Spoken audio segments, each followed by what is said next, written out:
kulankan oo ay yeesheen xubnaha ugu sareeya maamulka degmada Buloburte ayaa waxaa looga hadlay halka ay marayaan baaritaanadii la xiriiray kufsiga 24 bishii shanaad loo geystay gudaha degmada Buloburte Sabriin Maxamed Xasan oo ahayd gabar 9 sano jir ah. Ismaan Geede cilmi gudoomiye xigeenka amniga degmada Buloburte ayaa faahfaahin ka bixiyay haatan meesha ay marayaan baaritaanadaasi cidda loo hayo kiiskaas.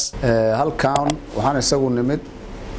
maanta oo taariikhdu ay tahay 24 bishii lixaad shil ka dhacay halka degmada ka dhacay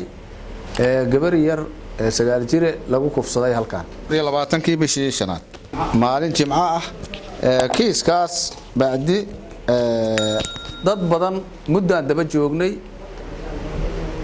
maamulka degmada amniga arrinkaas si aad iyo aad kulayl badan xanuun badan ayuu noo dhibay wax badan aan daba joognay baarisan caadi ahayn aan ku sameeynay maamul goboleedkii aan noogu yimi anaga ka hor dad badan aan u soo xirxirnay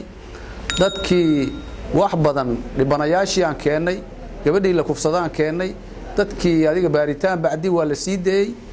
waxaana soo gaaray maamul goboleedkii wasiir ka socdo iyo janan ka socdo maamul goboleedkii Shabeelle heer madaxweyne ah wafti la soo diray waftigii baaritaan aan wada galnay muddo dheer aan ku jirnay dad badan aan hadana soo xirxirnay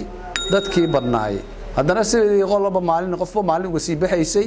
hadda hal wiil baa ku soo haray halkii annagu wiilkaas waa dimbilo ma dhihi karno waa dimbilo dimbigii ku cadaaday ma dhihi karno laakiin dadkii loo eedeeyay ee la soo qabtay ka mid ahay asiga ayaana hadda ku haray marka arrinkaas baaritaankii halkaas uu noo maraya waa daba joognaa ninkaas oo baana hadda u xiran baaritaankaasna wuu socdaa insha Allah hadii Ilaahay yiraahdo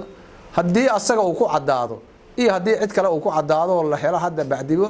intaba waa daba joognaa marna ma deey doono arrinkaas ma ka seexad doono waayo canug yar oo saqiir oo ahay dimbi aan gelin asagu aad uu noo xanuujiyay annagu ilaa maamul goboleed ilaa maamul degmo umaanan kala harin haddana waa daba joognaa insha Allah hadii Ilaahay yiraahdo wixii inta ka dheeriye janankii noogu yimid halkan kiiska asagu gacanta ku hayay baarayay nagala wareegay